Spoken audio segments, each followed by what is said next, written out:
Hello, and welcome to another episode of the Breachside Broadcast, home of the finest voxcasting either side of the breach.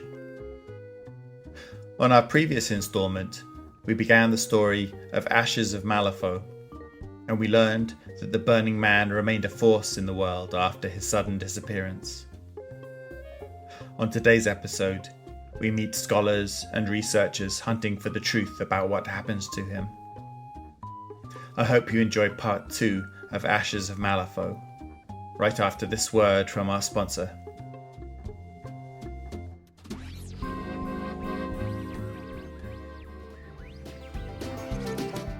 This episode of the Breachside Broadcast is brought to you by Fitzwilliam's Orrery Manufactory. For generations, Bartholomew Fitzwilliam and Sons has brought you the finest orreries representing the planets and stars in all their orbits and peregrinations.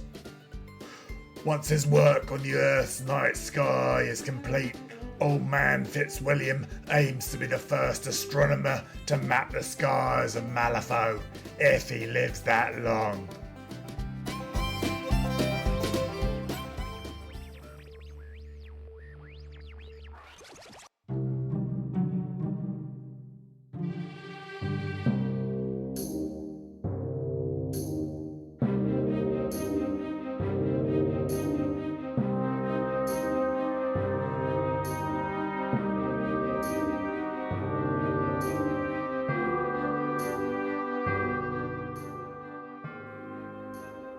The tower stood tall and crooked against the stars.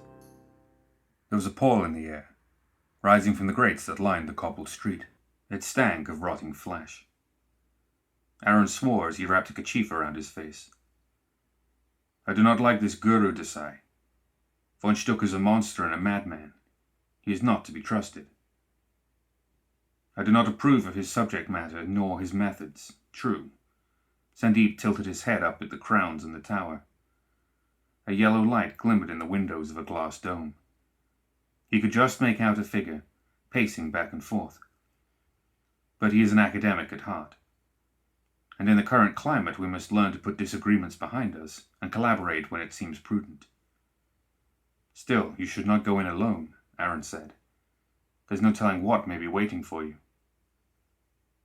Sandeep folded his shawani to keep the hem out of the muck in the street, then slid the blessed Gada from its place, cradling the heavy mace in both arms.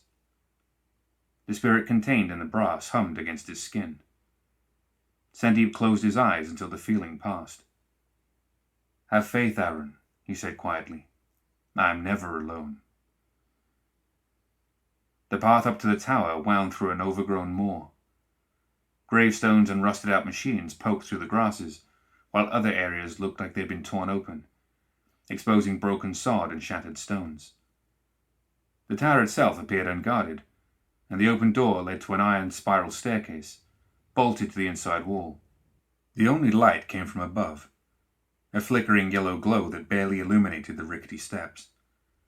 Sandeep took a deep breath, then began his ascent.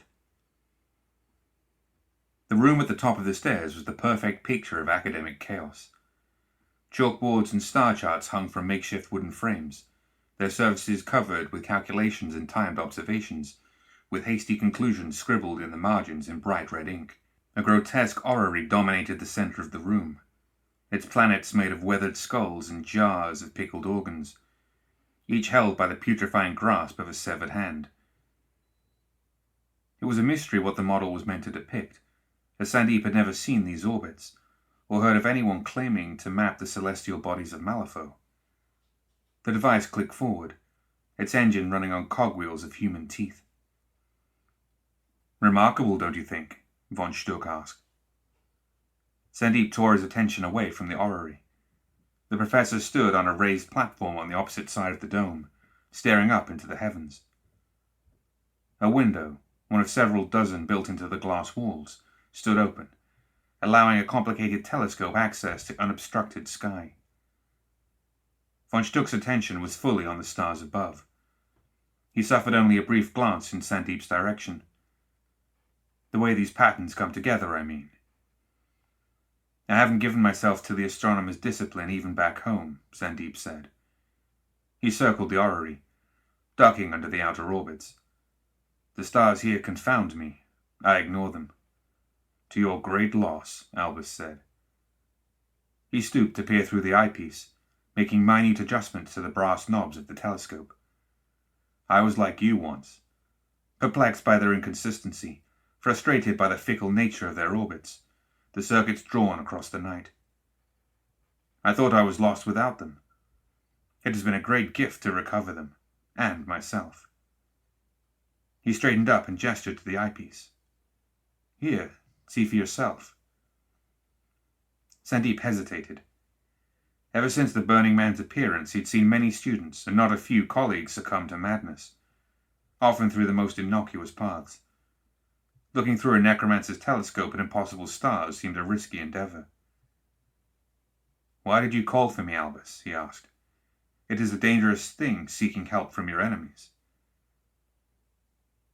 Are we enemies, Sandeep? Von Stuck looked through the telescope one more time, then sighed and descended from the platform. I've always thought we had a lot in common. We're men of learning, men of letters. You have your students and I have mine. We're not so different. Your studies venture into territory I think is best avoided, Sandeep said. And your students too often pay the price of your curiosity. I don't suffer fools at my university, that is true.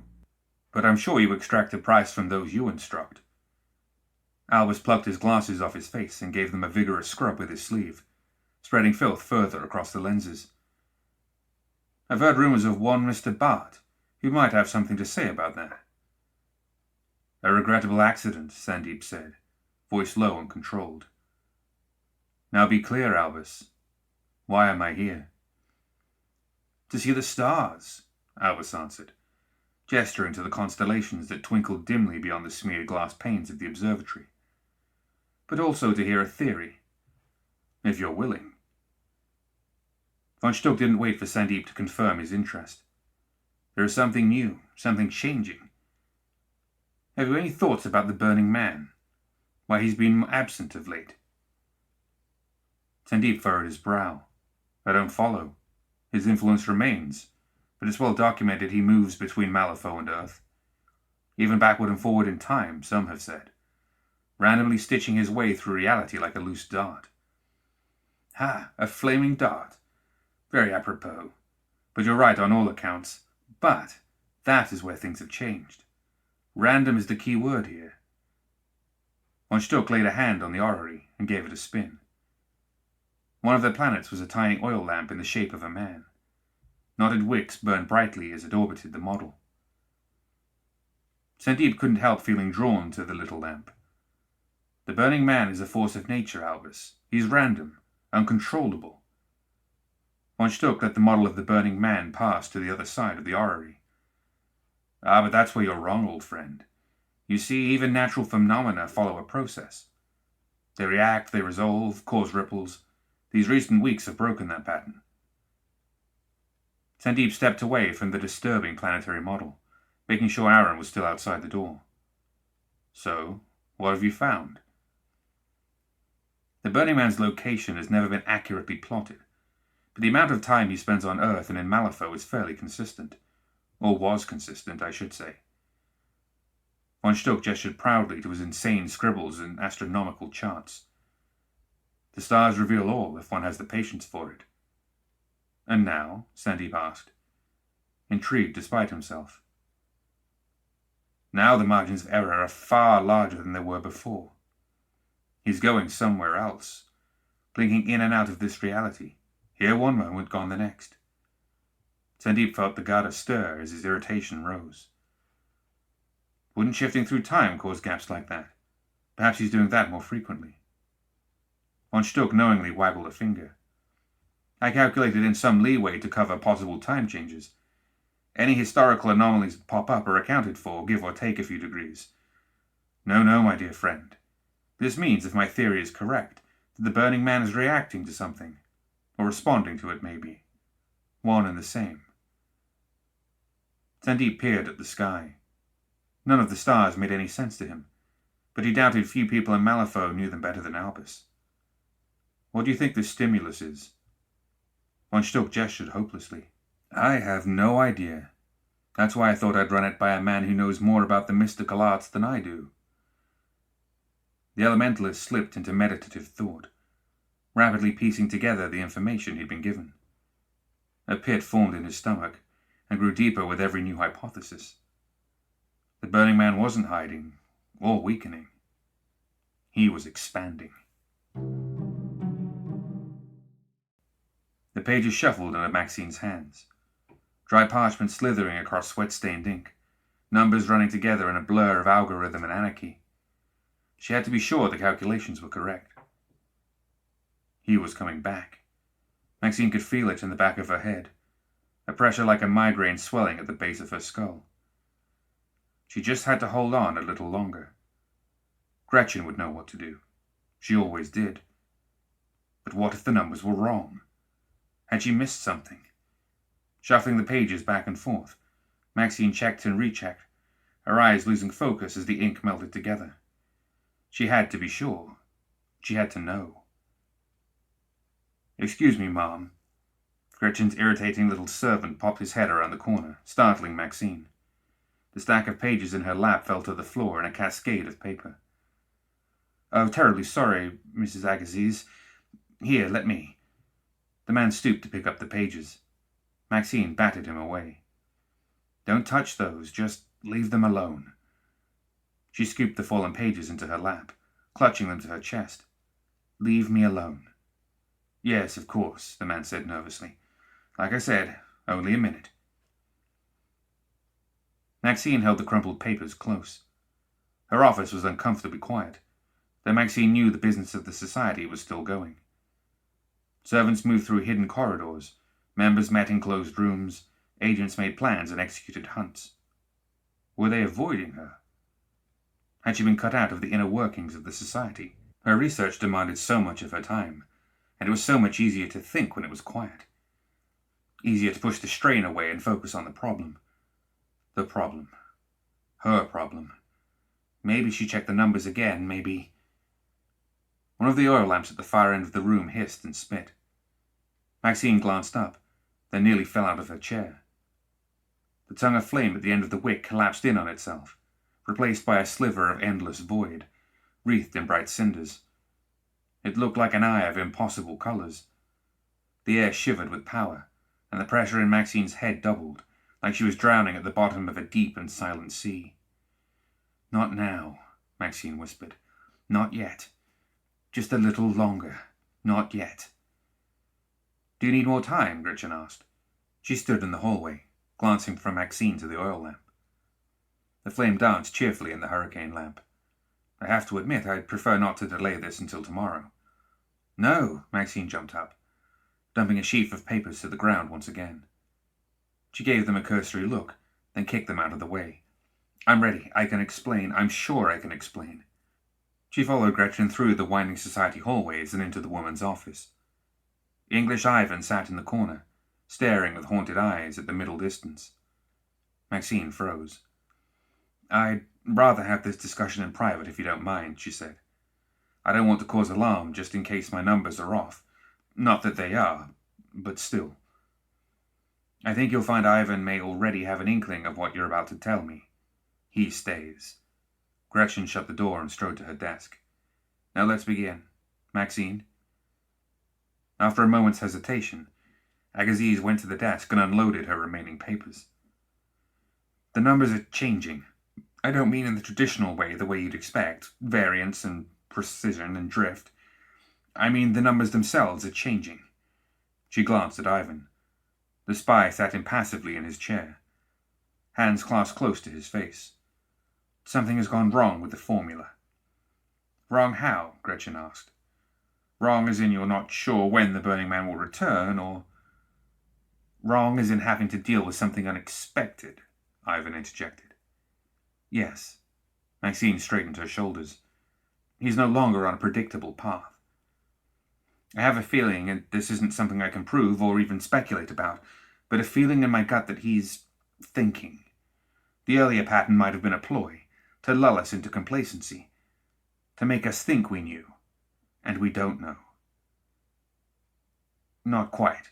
You put too much stock in that thing's capability for sentience, Gretchen said almost harshly. But there has been a change. Ivan? Maxine and Ivan shared a look, and she recognized the emotion in the man's eye. The look of someone who'd gazed upon the burning man's wondrous insanity for themselves. Eventually, Ivan found the words. He's in the realm of shadows, or close to it anyway, burning through. It's just the edges for now, but it's just a matter of time until he breaks through. Maxine felt worry briefly overtake the pressure in her head. Her formula only accounted for 2 realms, Earth and Malifaux. Of course. That makes perfect sense. Maxine fell into a slurry of thought until she heard Gretchen speaking loudly. What? I'm sorry. I asked, is it possible for you to restructure your formulas to fit this new development? I'm not sure. I mean, it is, but I don't know how long it would take, and even then, I'd still have to test it. Maxine let her words trail off. The 3 didn't speak for some time. Ivan stared at nothing. Maxine's eyes roamed the pages on the desk before her. Finally, Gretchen stood. Well, I suppose the time has come. For? Ivan asked. To stop this nonsense before he gets any more unpredictable. With a key from around her neck, Gretchen unlocked the bottom drawer of her desk and removed another, far older key. It was a dull iron, as long as her hand, with multiple flanges and a long, crooked bit. Follow me. There's something I need to show you. The door was ancient stone, but not original to the passageway. The halls they walked, deep beneath the necropolis, were ancient beyond counting. And yet the door that yielded to Gretchen's key was a recent addition, centuries old, not millennia. The lantern swung on its chain, barely illuminating the rough walls of the tunnel. Gretchen held the light high, muttering as she descended. Ivan and Maxine walked side by side after her, their eyes often going to the flickering shadows at the edge of the pool of light thrown by the lantern.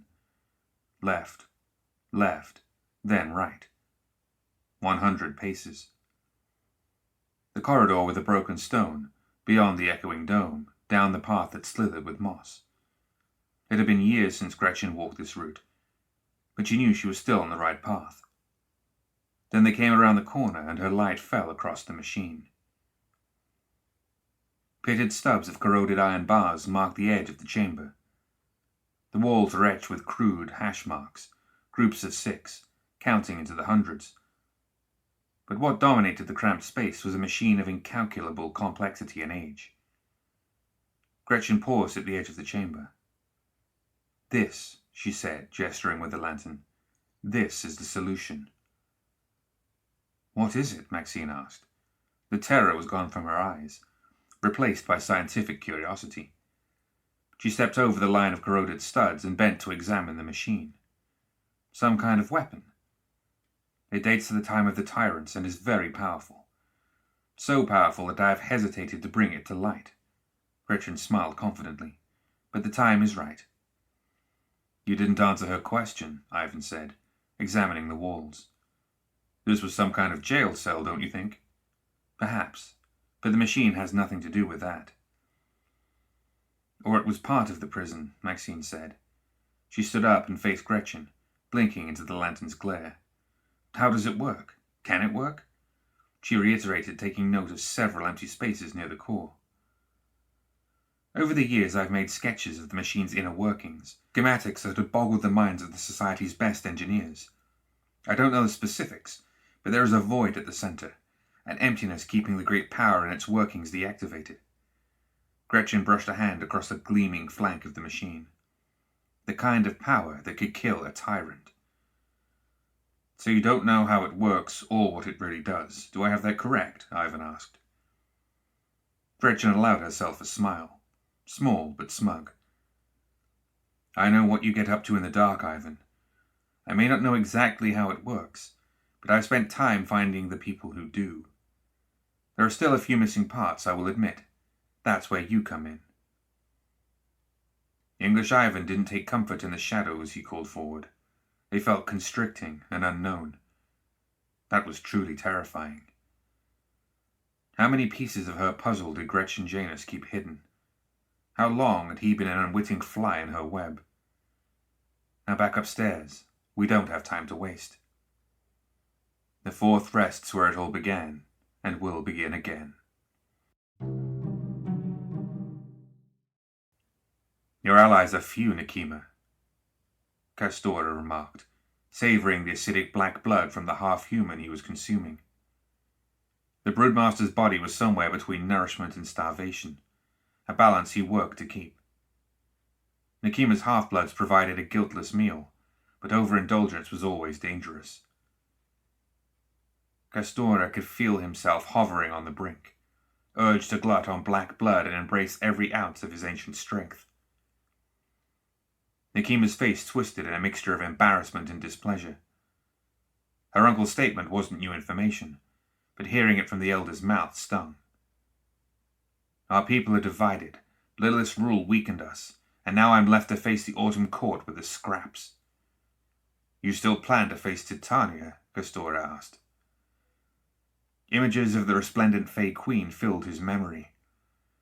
Black wings wrapped in gowns of living plants, easily carrying the mantle of queenship for Fey and Nephilim alike.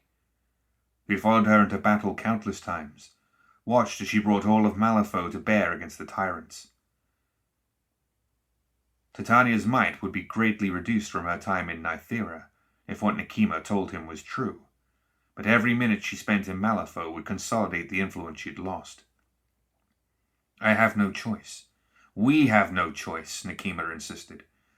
I remember the stories my mother told me, that you told me, she continued, facing her uncle. She destroyed Malifaux when she brought the Grey Spirit, and even then she still killed only the tyrants' bodies, murdered her own people, left you all to rot. She can't be allowed to take her throne again and make us all her puppets. Castora poured more blood from a severed neck into his mouth. Nekima wasn't wrong, per se, but she spoke with the petulance of inexperience. As she had seen what Malifaux had been, the prosperity and peace under Titania's rule, until the Tyrant War, Castora knew Nekima's opinions would be different. All his niece had ever known was the Malifaux now laid before him, a paradise devolved into ruin and corruption. Castora was ashamed at how far the Nephilim and their twisted cousins had let it fall. But could they be blamed? That his people survived was a testament to their resilience in this world without. He alone carried the burden of remembering. It was painful, but the broodmaster tried to set the memories aside. Yet he bent the knee. Castora noted his niece's wings twitch, the paling on her knuckles as she gripped her living blade. Anger and a temperament. The broodmaster couldn't help looking at that weapon. Lorelei. To look upon his sister's face one more time. I had no choice. I needed her magic to kill Lilith, to save us from her arrogance. Kill Lilith? There was low surprise in Castora's voice. Nekima paled. She hesitated while finding words. It was an ambush, at the Broodstone.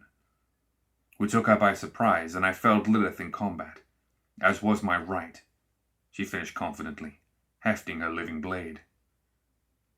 Castora's horned brow furrowed. Where is her body, her blade? You do not carry Alroni. The question caught Nekima off guard, and set her mind racing.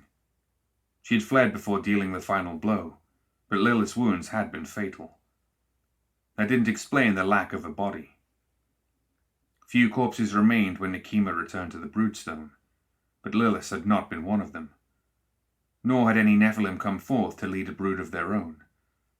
An inevitability if a strong enough candidate claimed Alroni for themselves.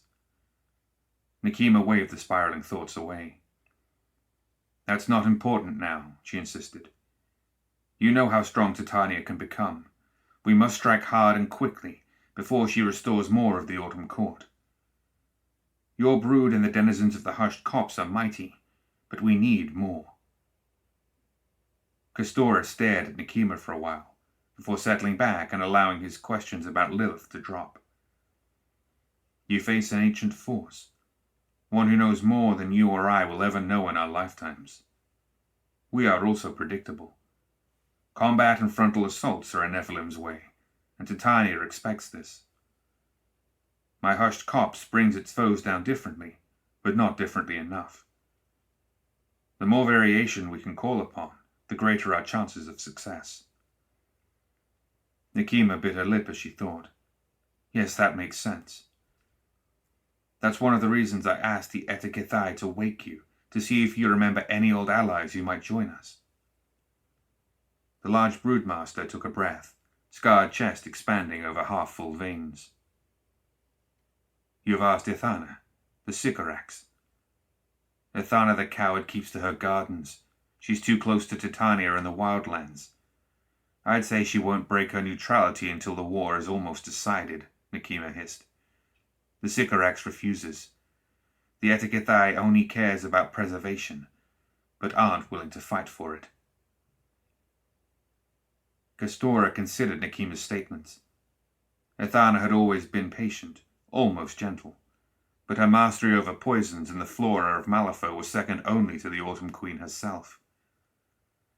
The Broodmaster doubted Ithana enjoyed her proximity to the court, but Nekima's straightforward opinion in this particular matter was probably accurate.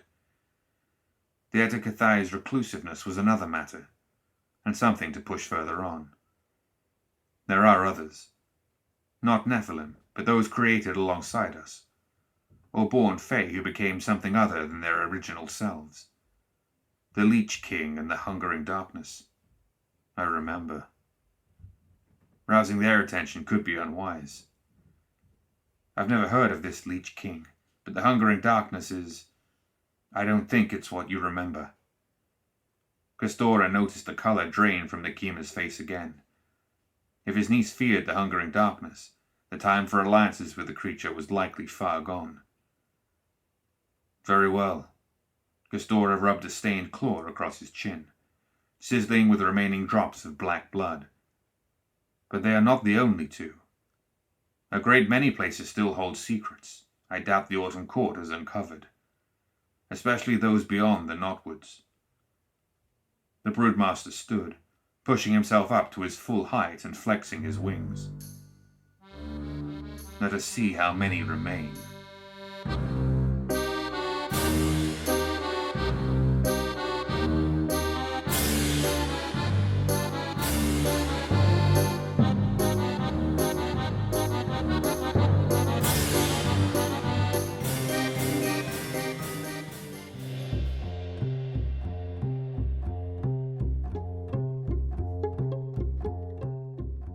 That's it for another episode of the Breachside Broadcast. Join us next time for part 3 of Ashes of Malifaux.